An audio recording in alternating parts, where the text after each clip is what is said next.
Հայաստանում լռության օր է, նախընտրական քարոզչությունն արգելվում է։ ՄԱԿ-ի գլխավոր ասամբլեայի Իլիա Գումարնիստում միաձայն ընդունվել է Հայաստանի կողմից ներկայացված կրթություն հանուն խաղաղության բանաձևը։ Հայաստանը մեր դաշնակիցն է ու գործընկերն է, ուստի մենք ունենք միանգամայն օրինական հարցեր Գալուզին։ Այսօր մեծանուն կոմպոզիտոր Արամ Խաչատրյանի ծննդյան օրն է, ԿԳՄՍ նախարարը ծաղիկներ է խոնարհել նրա շիրիմին։ Եվրամիությունը մտադիր է շարունակել ամրապնդել համագործակցությունը Ադրբեջանի հետ, Գույոնջիչ։ Մոսկվան սխալ է համարում Միացյալ Նահանգների դիրքորոշումը հարաբերությունների վերականգնման հարցում, Պեսկով։ Պուտինը Զելենսկուն խորհուրդ է տվել ընտրություններ նշանակել Ուկրաինայում։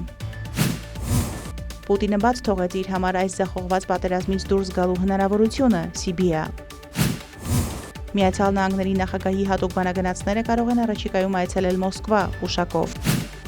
Հորմուզի նեղուցում իրավիճակը կրկին լարվել է։